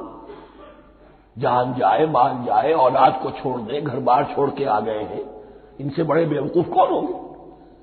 بال بچے چھوڑ آئے ہیں کفار مکہ کے رحم و کرم پر، سرداران قریش جو چاہے ان کے ساتھ کریں. تو یہ تو بے وقوف لوگ ہیں. آج کل آپ کہتے ہیں ایسے لوگوں کو فینیٹکس ہیں. یہ فینیٹکس ہے. دیکھ بھال کر چلنا چاہیے، دائیں بائیں دیکھ کر چلنا چاہیے، نفع نقصان کا خیال کر کے چلنا چاہیے. چاہے حق ہے ٹھیک ہے، لیکن بہرحال اپنی مصلحتوں کو بھی اور اپنی اہل و عیال کی مصلحتوں کو بھی دیکھنا چاہیے. یہ لوگ تو معلوم ہوتا ہے کہ بالکل دیوانے ہو گئے، فینیٹکس ہو گئے. وَإِذَا قِيلَ لَهُمْ آمِنُوا كَمَا آمَنَ النَّاسُ قَالُوا أَنُؤْمِنُ كَمَا آمَنَ السُّفَهَاءُ أَلَا إِنَّهُمْ هُمُ السُّفَهَاءُ وَلَٰكِن لَّا يَعْلَمُونَ. آگاہ ہو جاؤ کہ وہی بے وقوف ہیں لیکن انہیں علم نہیں ہے. وہ صادق الایمان جو ایمان کی ہر تقاضے کو پورا کرنے کے لیے ہر وقت حاضر ہے، ان سے بڑا عقل مند کوئی نہیں، ان سے بڑا سمجھدار کوئی نہیں. انہوں نے یہ جان لیا ہے کہ اصل زندگی آخرت کی زندگی ہے، یہ نہیں ہے. یہ تو عارضی ہے، کل نہیں آج ختم ہو جائے، آج نہیں ابھی ختم ہو جائے، کیا فرق پڑے گا؟ جانا تو ہے، اب نہیں تو کل، کل نہیں تو پرسوں جانا تو ہے. تو عقل تو ان کے اندر ہے. الا انہم هم السفہاء ولکن لا یعلمون واذا لقوا الذین آمنوا قالوا آمنا. اور جب یہ ملتے ہیں ان سے جو اہل ایمان ہیں تو کہتے ہیں ہم بھی ایمان رکھتے ہیں. اب یہ ان دونوں پر آئے گا. عام جو یہودی تھے وہ بھی کہتے تھے کہ ہم بھی تو آخر اللہ کو مانتے ہیں، آخرت کو مانتے ہیں. اور منافق تو تھے ہی جو رسول کو بھی مانتے تھے. وَإِذَا خَلَوْا إِلَىٰ شَيَاطِینِهِمْ. اور جب یہ اپنے شیطانوں کے پاس خلوت میں ہوتے ہیں، اور یہاں شیاطین سے مراد ہیں اہل کتاب یہود کے علماء، ان کے سردار، یا عبداللہ ابن ابی جو منافقین مدینہ کا سردار تھا. اگر وہ کبھی ملامت کرتا ہے دیکھو تم تو معلوم ہوتا ہے بالکل مسلمانوں میں شامل ہی ہو گئے پوری طرح سے، تمہیں کیا ہو گیا، تم ہر بات مان رہے ہو. اب انہیں یہ کچھ نہ کچھ اپنی وفاداری کا یقین دلانے کے لیے کہنا پڑتا تھا، نہیں نہیں ہم انہیں بیوقوف بنا رہے ہیں، ہم ان سے ذرا تمسخر کر رہے ہیں، ہم ہیں آپ کے ساتھ ہی، آپ فکر نہ کریں. اسی لیے یہ دو منہ ہونا، نفق کہتے ہیں سرنگ کو جس کے دو دروازے ہوتے ہیں، باقی زیر زمین ہے. نافقہ گوہ کا بل ہے کہ دو دروازے رکھتا ہے، دو اس کے منہ رکھتا ہے کہ ادھر سے اگر کتا داخل ہو جائے شکار کے لیے تو ادھر سے نکل بھاگے، ادھر سے آئے تو ادھر سے نکل بھاگے. تو دو منہ انسان، یہ در حقیقت جس کو پھر سورہ نساء میں کہا گیا لا الہ الا ولا الہ الا، نہ ادھر کے ہیں نہ ادھر کے، مذبذبین بین ذالک، اس کے درمیان مذبذب ہو کر رہ گئے. یہ شیطان کا لفظ یہاں سمجھ لیجئے اس کے دو رائے ہیں کہ یہ شطنہ سے بنا ہے یا شات سے بنا ہے، شین الف توئے یا شین طا نون. شطنہ کے معنی تباعدا، کو بہت دور ہو گیا، دور ہو گیا. شیطان سے مراد جو اللہ کی رحمت سے بہت دور ہو گیا.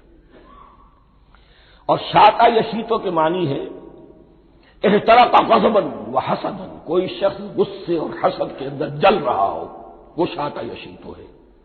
اس سے فعلان کے وزن پر، رحمان کے وزن پر، غضبان کے وزن پر شیطان، یعنی وہ کہ جو حسد اور غضب کی آگ میں جل رہا ہے. تو یہ ایک تو شیطان وہ ہے جو جنات میں سے ہے، جس کا نام عزازیل تھا پہلے، اب ہم اسے ابلیس کے نام سے جانتے ہیں. وہ ایک شیطان ہے، جنی ہے. پھر یہ کہ جو بھی اس کے پیروکار ہیں دنیا میں انسانوں میں سے ہو یا جنات میں سے ہو وہ بھی شیاطین ہیں. اسی طرح اہل کفر اہل زیغ کے جو بڑے بڑے سردار ہوتے ہیں ان کو بھی شیطان سے تعبیر کیا گیا. وَإِذَا خَلَوْا إِلَىٰ شَيَاطِینِهِمْ قَالُوا إِنَّا مَعَكُمْ. اور جب وہ خلوت میں ہوتے ہیں، علیحدگی میں ہوتے ہیں اپنے شیاطین کے پاس، سرداروں کے پاس، کہتے ہیں ہم تو آپ کے ساتھ ہیں. انما نحن مستہزئون، یہ تو ہم ان مسلمانوں کو بیوقوف بنا رہے ہیں، ان سے استہزاء کر رہے ہیں، تمسخر کر رہے ہیں. ہم تمسخر میں کہہ دیتے ہیں کہ ہم بھی آپ کے ساتھ ہیں. آمنا. اللہ یستہزئ بہم ویمدہم فی طغیانہم یعمہون. حقیقت کیا ہے کہ اللہ ان کا مذاق اڑا رہا ہے اور ان کو ڈھیل دے رہا ہے کہ وہ اپنے عقل کے اندھے پن میں بڑھتے چلے جائیں. اللہ تعالیٰ جیسا میں نے عرض کیا رسی دراز کرتا ہے.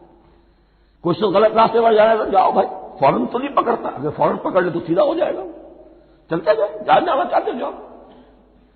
تو ان کو بھی رسی دراز کر رہا ہے اللہ. لیکن یہ کہ اللہ یستہزئ بہم، یہ سمجھتے ہیں کہ مسلمانوں کا مذاق اڑا رہے ہیں، اصل میں مذاق ان کا اڑ رہا ہے اللہ کے نزدیک. وَيَمُدُّهُمْ فِي طُغْيَانِهِمْ يَعْمَهُونَ. اب یہاں ذرا نوٹ کر لیجئے یہ دو لفظ آئیں گے، عین میم اور ہا، امر ہے کے ساتھ. ایک ہے عین میم اور یا، امر. تو عین اور میم تو مشترک ہے یا آخر میں فرق ہوگا. عین میم اور ہا ہوگا، اس کے معنی عقل کا اندھا. دل کا اندھا، آنکھیں تو ہے لیکن دل کا اندھا ہے، عقل کا اندھا ہے. اور عین میم یا جو آنکھوں کا اندھا ہو، عمیٌ اندھے، اعمیٰ اندھا. تو یہاں فرمایا انا معکم انما نحن مستہزئون اللہ یستہزئ بہم ویمدہم فی طغیانہم یعمہون. اللہ ان کو اس جو ان کی عقل کے اندھے پن میں جو یہ بڑھتے چلے جا رہے ہیں، اللہ بھی ان کی رسی دراز کر رہا ہے تاکہ یہ جہاں تک جانا چاہتے چلے جائیں. اولئک الذین اشتروا الضلالۃ بالہدی، یہ وہ لوگ ہیں کہ جنہوں نے ہدایت کے عوض گمراہی خرید لی ہے. دیکھیے بڑا پیارا انداز ہے یہ. ایک شخص کے سامنے دونوں آپشنز تھے، ایک نے گمراہی کو چھوڑا، ہدایت لے لی، چاہے قیمت دینی پڑی، تکلیفیں اٹھانی پڑی، آزمائشوں میں سے گزرنا پڑا، قربانیاں دینی پڑی، ہدایت لی. اور ایک شخص نے ہدایت دے کر گمراہی لے لی. آسانی تو ہو گئی، فوری تکلیف سے تو بچ گئے، لا الہ الا ولا الہ الا دونوں طرف سے اپنے آپ کو بچا لیا. لیکن حقیقت میں سب سے زیادہ گھاٹے کا سودا یہی ہے. اولئک الذین اشتروا الضلالۃ بالہدی، ہدایت دے کر اور ضلالت خرید لی، فما ربحت تجارتہم، تو ان کی تجارت ان کے حق میں ہرگز مفید نہیں ہوئی. اب یہاں بھی دیکھیے را با اور ہے ہا، ربحا اس کے معنی نفع، صحیح نفع، جائز نفع. را با اور وا ربا وہ سود، وہ بھی اضافہ ہے، وہ بھی بڑھوتری ہے لیکن وہ حرام ہے. ایک ہے تجارت کے اندر جو نفع ہو جائے وہ ربح ہے، را با اور ہا یہ نفع ہے جو جائز نفع ہے. را با اور وا ربا یہ کیا ہے؟ یہ سود ہے، یہ حرام ہے. را اور با مشترک ہے، آگے ہا آگے اور با اس کا فرق ہے. فما ربحت تجارتہم وما کانوا مہتدین، ان کی تجارت ان کے حق میں ہرگز مفید نہیں ہوئی اور نہیں ہے اب یہ ہدایت پانے والے. مثلہم، اب یہاں دو تمثیلیں آ رہی ہیں بڑی پیاری. پہلی تمثیل ہے کفار کے بارے میں، دوسری تمثیل ہے یہ بین والے لوگوں کے بارے میں. پہلوں کے لیے کیا تمثیل ہے؟ مثلہم کمثل الذی استوقد نارا، ان کی مثال اس شخص کی سی ہے جس نے آگ روشن کی. ایک نقشہ کھینچا جا رہا ہے، اندھیری شب ہے جدا اپنے قافلے سے ہے تو، تیرے لیے ہے میرا شعلہ نوا قندیل. اندھیری شب ہے، قافلہ بھٹک رہا ہے. کچھ لوگ بڑی ہمت کرتے ہیں، اندھیرے میں بھی ادھر ادھر سے لکڑیاں جمع کرتے ہیں اور آگ روشن کر دیتے ہیں. لیکن عین اس وقت جب آگ روشن ہوتی ہے کچھ لوگوں کی بینائی سلب ہو جاتی ہے. پہلے وہ اندھیرے میں اس لیے تھے کہ روشنی نہیں تھی، اب وہ اندھیرے کے اندھیرے میں رہ گئے کہ روشنی تو خارج میں آ گئی، اپنی اندر کی روشنی گل ہو گئی، بصارت سلب ہو گئی. یہ مثال ہے ان کفار کی کہ حضور کی آمد سے پہلے سب بھٹک رہے تھے، کوئی حقیقت واضح نہیں تھی، قافلہ انسانیت بھٹک رہا تھا اندھیری شب میں. محمد الرسول اللہ آئے، انہوں نے آگ روشن کر دی، اب راستہ کھل گیا، ہدایت واضح ہو گئی. لیکن کچھ ضد یا تعصب یا تکبر یا حسد کی بنیاد پر کچھ لوگوں کی اندر کی بینائی ظاہر ہو گئی، تو وہ تو ویسے کے ویسے بھٹک رہے ہیں جیسے پہلے اندھیرے میں تھے، ویسے اب اندھیرے میں ہے. روشنی میں آنے والے تو وہ ہیں، دیکھ لو جن کا ذکر سب سے پہلے ہوا ہے. مثلہم کمثل الذی استوقد نارا، اس شخص کی سی ہے کہ جس نے آگ روشن کی. فلما اضاءت ما حولہ، جب اس آگ نے اپنے ماحول کو گردا گرد کو روشن کر دیا، ذهب اللہ بنورہم، اللہ ان کی نور بصارت کو لے گیا، سلب کر لیا اللہ نے. وترکہم فی ظلمات لا یبصرون، اور چھوڑ دیا انہیں ان اندھیروں کے اندر کہ وہ کچھ نہیں دیکھتے. صم بکم عمی فہم لا یرجعون، اسم کہتے ہیں بہرے کو، سم جمع ہے اس کی، سمن. اب کمو کہتے ہیں گونگے کو، بکمن اس کی جمع ہے. آما کہتے ہیں اندھے کو، عمیٌ اس کی جمع ہے. یہ بہرے ہیں، گونگے ہیں، اندھے ہیں. فہم لا یرجعون، اب یہ لوٹنے والے نہیں. یہ کون ہے؟ ابو جہل ہے، ابو لہب ہے، ولید بن مغیرہ ہے، عقبہ ابن ابی معیط ہے. یہ سب کے سب ابھی زندہ ہے جب یہ آیات نازل ہو رہی ہیں. ابھی تو غزوہ بدر ہوگا سن 2 ہجری میں، اور اس میں یہ سب جو ہے واصل جہنم ہوں گے، ابھی تک تو ہے نا۔ یہ لوگ ہو گئے اس کی مثال، مثلهم كمثل الذي استوقد نارا فلما أضاءت ما حوله ذهب الله بنورهم وتركهم في ظلمات لا يبصرون صم بكم عمي فهم لا يرجعون۔ اب دوسری مثال، او كصيب من السماء، یا بڑی زور کی بارش برس رہی ہے آسمان سے، فيه ظلمات، اس میں اندھیرے بھی ہیں، ورعد، اور گرج ہے، وبرق، اور بجلی چمک رہی ہے، یجعلون اصابعهم فی اذانهم من الصواعق حذر الموت، کچھ لوگ ہیں کہ جو اپنی انگلیاں اپنے کانوں کے اندر ٹھونسے ہوئے ہیں کہ وہ جو کڑک ہے اس سے ان کی جانیں نہ نکل جائیں، موت نہ آ جائے۔ کڑکا ایسا ہے کہ اس کڑکے سے بچنے کے لیے اپنی انگلیاں اپنی کانوں میں ٹھونس رکھی ہیں، حذر الموت، موت کے خوف سے۔ واللہ محیط بالکافرین، اللہ ایسے کافروں کا احاطہ کیے ہوئے ہیں، بچ کر کہاں جائیں گے۔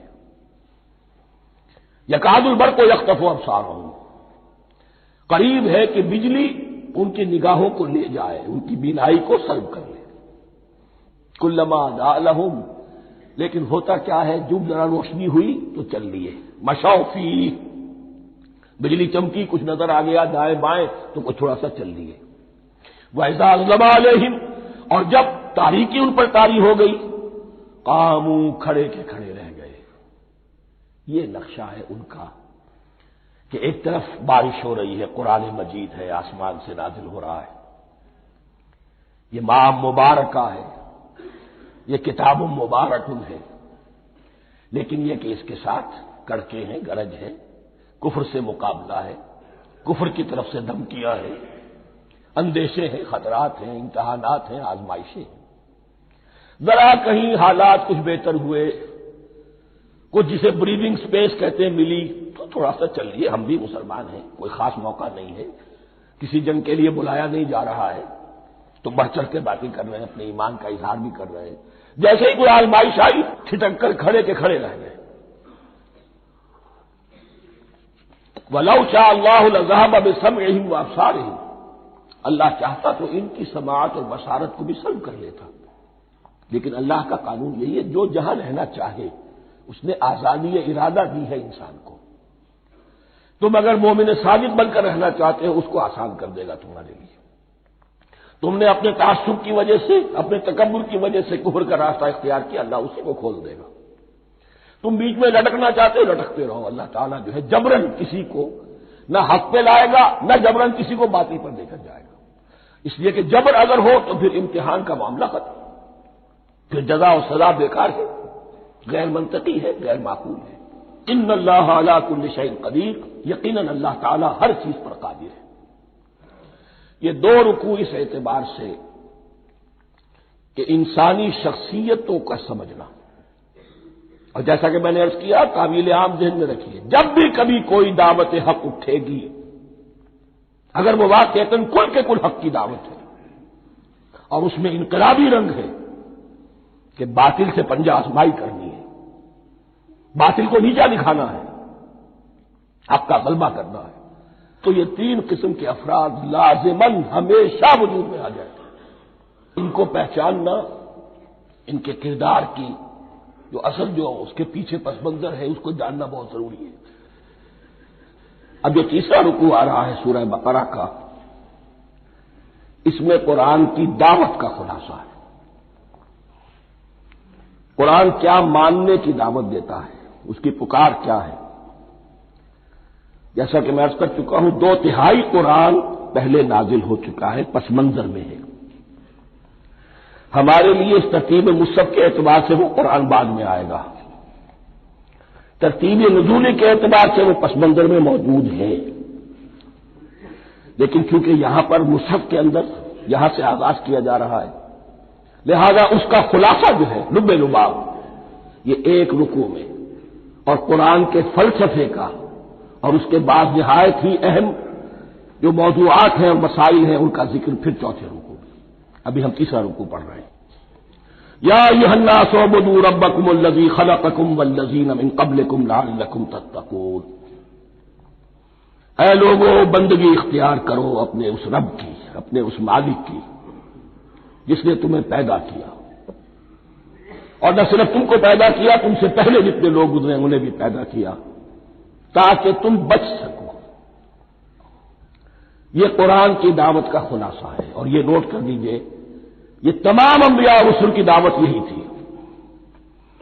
اب جب پڑھیں گے سورہ اعراف پڑھیں گے، سورہ شعراء پڑھیں گے، ایک ایک کا نام لے کر ان اعبدوا اللہ واطیعون، ہر رسول کی دعوت یہ تھی اللہ کی بندگی کرو، میری اطاعت کرو۔ یا قوم اعبدوا اللہ ما لکم من الہ غیرہ، اے میری قوم کے لوگوں اللہ کی بندگی کرو، تمہارا کوئی الہ اور معبود اس کے سوا نہیں ہے۔ پھر عضو قرآن یہی عبادت رب انسان کی تخلیق کی غایت ہے، وما خلقت الجن والانس الا لیعبدون، ہم نے جنوں اور انسانوں کو پیدا ہی صرف اس لیے کیا ہے کہ ہماری بندگی کریں۔ لیکن یہاں ایک فرق بہت بڑا ہے، تمام رسولوں کی دعوت یہی ہے، محمد الرسول اللہ کی بھی یہی ہے، لیکن بڑا فرق کیا ہے؟ باقی تمام رسولوں کی دعوت آپ کو ملے گی یا قوم، اے میری قوم کے لوگوں، یہاں ہے یا ایھا الناس، اے بنی آدم، اے بنی نوع انسان۔ معلوم ہوا کہ تمام رسول حضور سے پہلے صرف اپنی اپنی قوموں کی طرف آئے ہیں، پہلے اور آخری اور کامل رسول ہیں اللہ کے محمد صلی اللہ علیہ وسلم، جن کی دعوت آفاقی ہے۔ یا ایھا الناس، یا قوم نہیں، یا ایھا الناس اعبدوا ربکم الذی خلقکم والذین من قبلکم۔ اس میں دلیل بھی آ گئی کہ عام طور پر لوگ جو ہے غلط راستے پر اس دلیل سے جمے رہتے ہیں کہ ہمارے آباء و اجداد کا راستہ یہی تھا۔ تو بھائی جیسے تم مخلوق ہو ایسے ہی وہ بھی تو مخلوق تھے، جیسے تم خطا کر سکتے ہو وہ بھی تو خطا کر سکتے تھے۔ لہذا یہ نہ دیکھو کہ آباء و اجداد کا راستہ کیا تھا، دیکھو یہ کہ حق کیا ہے، لعلکم تتقون، تاکہ تم بچ جاؤ، دنیا میں افراط و تفریط کے دھکوں سے بچ جاؤ گے، آخرت میں اللہ کے عذاب سے بچ جاؤ گے۔ ان دونوں سے اگر بچنا ہے تو اللہ کی بندگی کی روش اختیار کرو۔ اچھا کس رب کی؟ الذی جعل لکم الارض فراشا والسماء بناء، جس نے تمہارے لیے زمین کو فرش بنا دیا اور آسمان کو چھت بنا دیا۔ وانزل من السماء ماء، اور آسمان سے پانی برسایا، فاخرج به من الثمرات رزقا لکم، اور پھر اس پانی کے ذریعے سے زمین سے میووں کی شکل میں، پیداوار کی شکل میں تمہارے لیے رزق اگایا۔ فلا تجعلوا للہ اندادا وانتم تعلمون، تو ہرگز نہ اللہ کا مد مقابل کسی کو ٹھہراؤ جانتے بوجھتے۔ وانتم تعلمون کا ایک مطلب یہ بھی ہے کہ تم بھی مانتے ہو کہ اس کائنات کا خالق اللہ کے سوا کوئی نہیں، اہل عرب بھی مانتے تھے، جو ان کے دیوی دیوتا تھے وہ سمجھتے تھے کہ یہ اللہ کے اوتار ہیں یا اللہ کے ہاں بہت یہ پسندیدہ ہیں، اللہ کے محبوب ہیں، اس کے اولیاء ہیں، اس کی بیٹیاں ہیں، لہذا یہ شفاعت کریں گے تو ہمارا بیڑا پار ہو جائے گا، ورنہ خالق وہ مانتے تھے اللہ ایک ہی ہے۔ جب تم یہ مانتے ہو کائنات کا خالق ایک، مدبر ایک، تو اب کسی کو اس کا مد مقابل نہ بناؤ۔ انداز ند کی جمع ہے، لا ضد لہ ولا ند لہ، اللہ کا کوئی مد مقابل نہیں۔ اس میں یہاں تک بات ہے کہ حضور اس درجے، اس توحید کی باریکیوں تک پہنچا کر گئے ہیں اس امت کو کہ کسی صحابی نے ایسے ہی کہہ دیا ما شاء اللہ وما شئت، جو اللہ چاہے اور جو آپ چاہیں۔ حضور نے فوراً ٹوک دیا اجعلتنی للہ ندا، کیا تو نے مجھے اللہ کا مد مقابل بنا دیا ہے؟ اس کائنات میں مشیت صرف ایک کی چلتی ہے، کسی اور کی مشیت اس کی مشیت کے تابع پوری ہو جائے، لیکن مشیت مطلقہ صرف اس کی ہے۔ یہاں تک کہ حضور سے فرمایا گیا کہ اے نبی آپ کے لیے یہ ممکن نہیں ہے جسے چاہے ہدایت دے دیں، انک لا تہدی من احببت ولکن اللہ یہدی من یشاء۔ اگر یہ اختیار میں ہوتا تو ابو طالب دنیا سے بغیر ایمان لائے نہ جاتے۔ فلا تجعلوا للہ اندادا وانتم تعلمون۔ اب ان دو آیتوں میں تو یوں سمجھیے توحید توحید نظری بھی اور توحید عملی بھی۔ توحید عملی کیا ہے؟ بندگی صرف اسی کی ہو۔ اب آیا ہے رسالت کا معاملہ، وَإِن كُنتُمْ فِي رَيْبٍ مِّمَّا نَزَّلْنَا عَلَىٰ عَبْدِنَا، اگر تمہیں رسالت محمدی پر شک ہے صلی اللہ علیہ وسلم، اس کے کیا معنی ہے؟ کہ تمہیں اس قرآن کے بارے میں شک ہے جو ہم نے اپنے بندے پر نازل کیا ہے۔ اگر ہے شک فی الواقع، وَإِن كُنتُمْ فِي رَيْبٍ، اگر تمہیں واقعتاً شک ہے مما نزلنا علی عبدنا، اس پر جو ہم نے اپنے بندے پر نازل فرمایا ہے، فاتوا بسورۃ من مثلہ، تو لے آؤ اس جیسی ایک ہی صورت۔ یہ ہم کل پوری تفصیل سے دیکھ چکے ہیں کہ برسبیل تنزل یہاں پہنچے ہیں۔ پہلے دو آیتیں میں نے آپ کو سنائی تھی، اس میں پورے قرآن کی مثال لانے کا چیلنج کیا گیا۔ پھر ایک آیت سنائی جس میں 10 صورتیں ہی لے آؤ۔ اب آخری درجے میں ایک صورت ہی بنا لا، اور ایک صورت تو سورۃ العصر کے مساوی بھی ہو سکتی تھی، سورۃ الکوثر کے مساوی بھی ہو سکتی تھی۔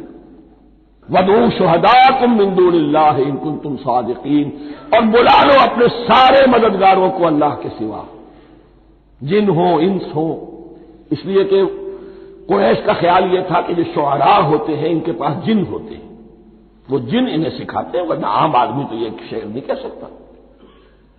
تو تمہارا اگر کوئی گمان ہے، کوئی جنات سکھانے والے ہیں، کوئی انسان ہے، خطیب ہے، شعراء ہے، ادیب، سب کو جمع کر، ان کنتم صادقین۔ اب یہ ہے بہت ہی، جس کو میں نے کل کہا تھا، آپ کو یاد ہوگا، قرآن کا انداز کیا ہوتا ہے کہ وہ اپنے اندر جھانکنے کی دعوت دیتا ہے۔ یہ گویا کہ آنکھوں میں آنکھیں ڈال کر یہ کہا جا رہا ہے کہ حقیقت میں تمہیں کوئی شک نہیں ہے، یہ تم بات بنا رہے ہو صرف،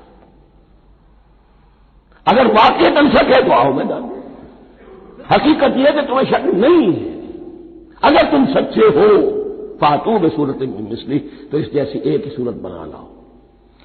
فإن لم تفعلوا، اب ذرا انداز دیکھیے تحدی کا اور چیلنج کا، پھر اگر تم یہ نہ کر پاؤ وَلَن تفعلوا، اور ہرگز نہیں کر سکو گے، یہ چیلنج کون دے سکتا ہے؟ اللہ کے سوا کوئی نہیں دے سکتا۔ یہ انداز کسی کتاب کا نہیں ہے، ذالک الکتاب لا ریب فیہ، یہ کسی کا نہیں ہے۔ فإن لم تفعلوا وَلَن تفعلوا، پھر اگر تم نہ کر پاؤ اور تم ہرگز نہیں کر پاؤ گے، فاتقوا النار التي وقودها الناس والحجارہ، تو ڈرو اس آگ سے جس کا ایندھن بنیں گے انسان اور پتھر۔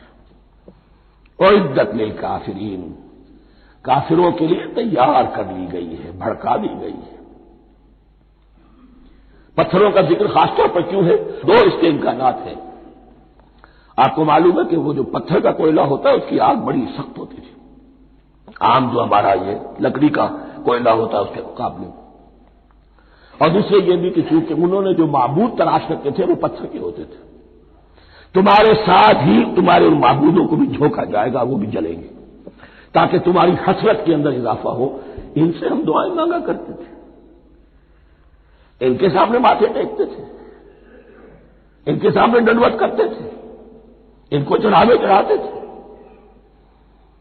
اب یہاں گویا کہ ایمان باللہ توحید، ایمان بالرسالت اور ایمان بالآخرت، فاتقوا النار التي وقودها الناس والحجارہ اعدت للکافرین وبشر الذین آمنوا وعملوا الصالحات، اور بشارت دے دیجیے اے نبی ان لوگوں کو کہ جو ایمان لائے اور جنہوں نے نیک عمل کیے، ان لہم جنات تجری من تحتها الانہار، کہ ان کے لیے وہ باغات ہیں کہ جن کے دامن میں ندیاں بہتی ہوں گی۔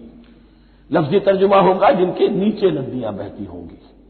مراد اس سے کیا ہے؟ عام فطری باغ وہ ہوتے تھے کہ جس میں ذرا اونچائی پر جو ہے درخت لگے ہوئے ہیں اور دامن میں ندی بہ رہی ہے، تو اس سے خود بخود جو ہے وہ اریگیشن، نیچرل اریگیشن ہو رہی ہے، درختوں کے جڑوں تک پانی پہنچ رہا ہے۔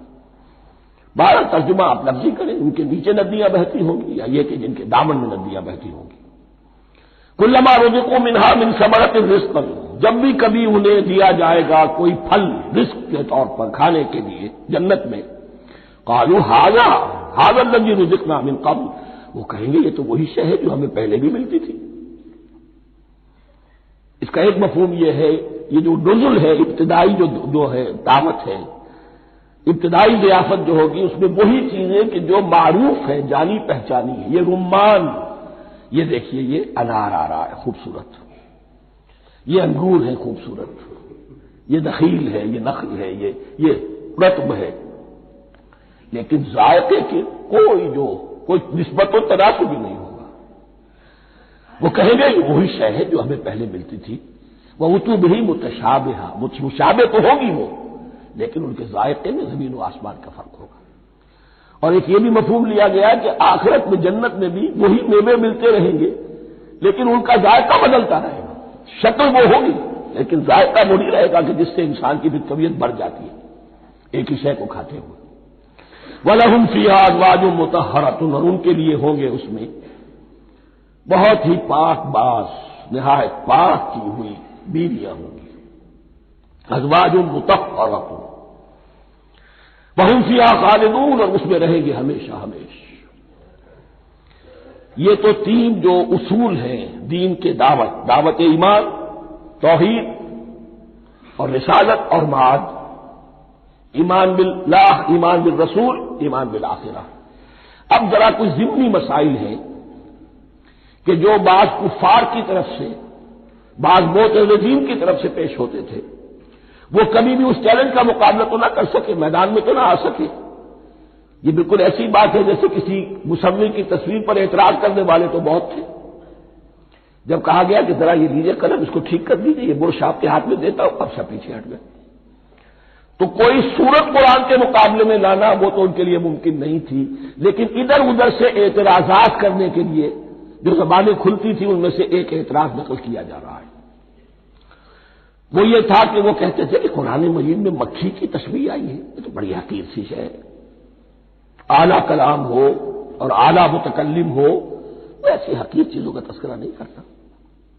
بیت العنکبوت مکھی کا بھی ذکر ہے قرآن میں، اتنی حقیر شے کا، یہ کوئی اعلیٰ کلام نہیں۔ اس کا جواب دیا جا رہا ہے کہ اصل میں کہیں تشبیہ بیان کرنی ہے، تمثیل بیان کرنی ہے، تو دیکھنا یہ کہ جس شے کے لیے تشبیہ دی جا رہی ہے اس کی مناسبت والی شے ہو۔ شے کوئی بہت حقیر ہے تو کسی عظمت والی شے سے آخر کیسے تشبیہ دی جائے گی؟ وہ تو کسی حقیر شے سے ہی تشبیہ دی جائے گی تو جو اصل مقصد ہے تشبیہ کا وہ پورا ہوگا۔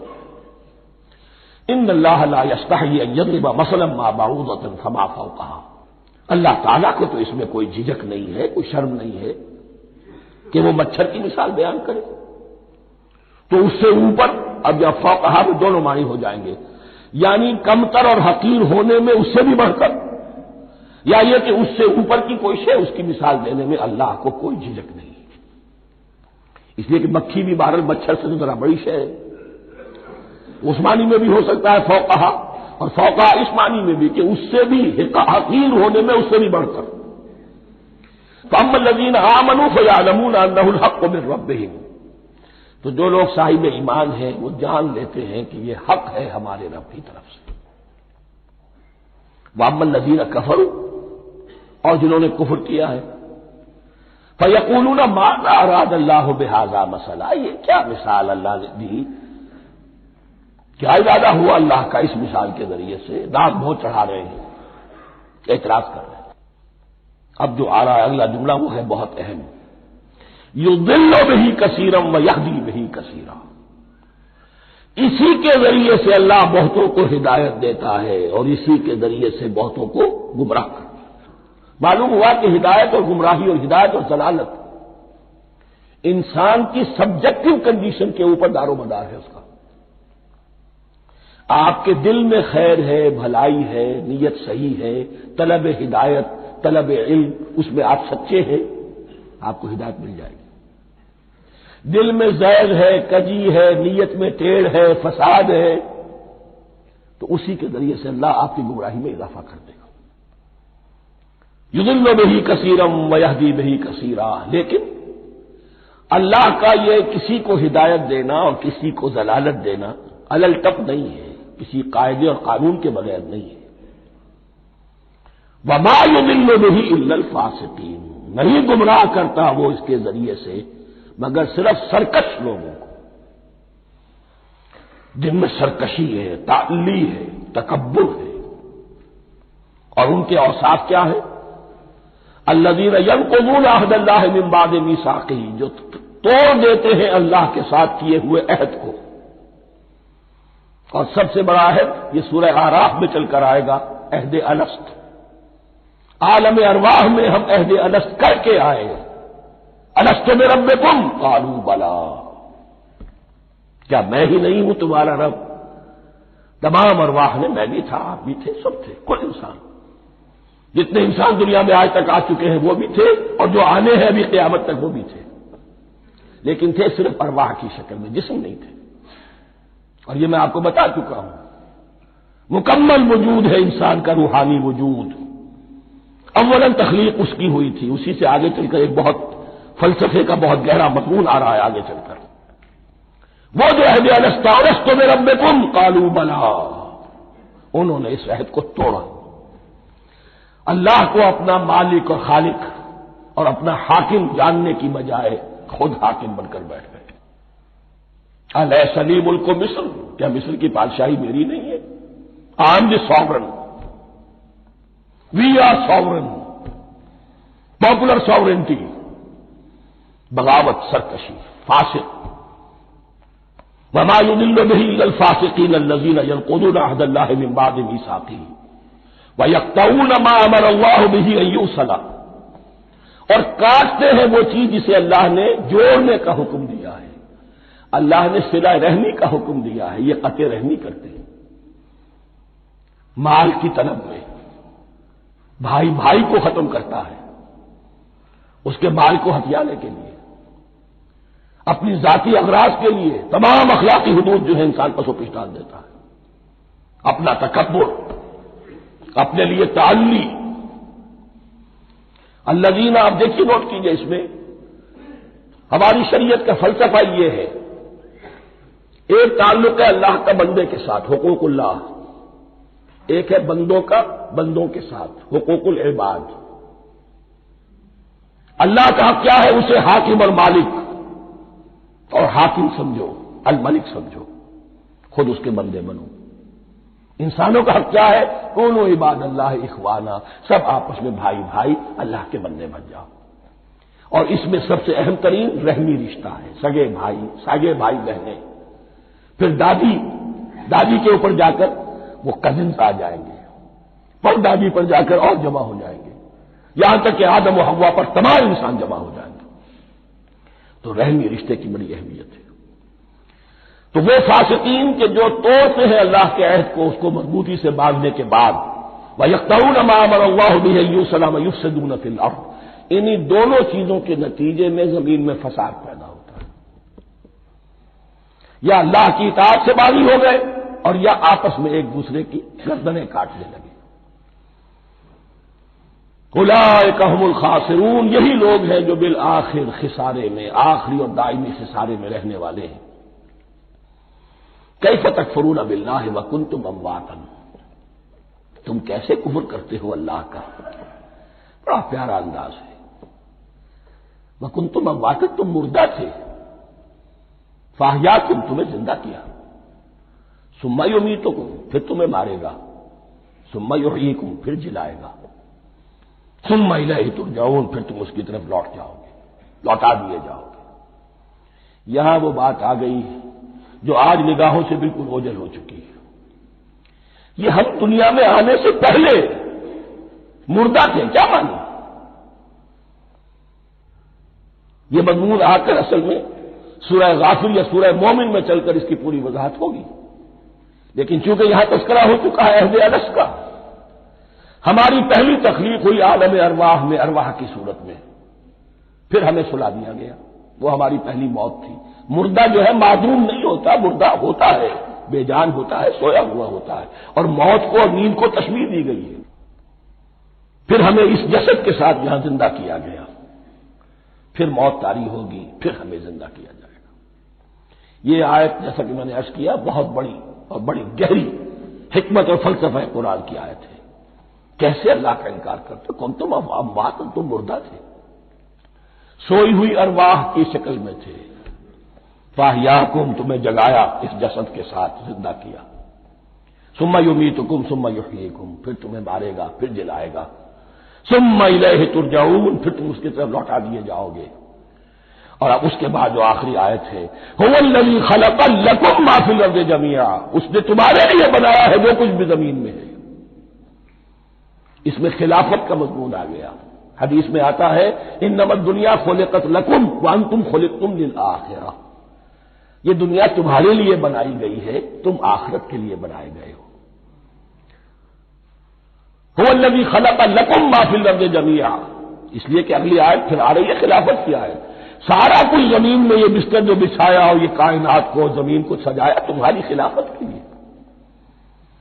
ثم استوى الى السماء فسواهن سبع سماوات، پھر وہ متوجہ ہوا آسمانوں کی طرف اور انہیں 7 آسمانوں کی شکل میں بنا دیا۔ جیسا کہ میں کل عرض کر چکا ہوں، یہ تاحال ابھی یہ آیات متشابہات میں سے ہے، 7 آسمانوں کی کیا حقیقت ہے ہم اس سے ابھی پورے طور سے واقف نہیں۔ وَهُوَ بِكُلِّ شَيْءٍ عَلِيمٌ، اور اسے ہر شے کا علم حقیقی حاصل ہے۔ بارک اللہ لی ولکم فی القرآن العظیم ونفعنی وإیاکم بالآیات والذکر الحکیم۔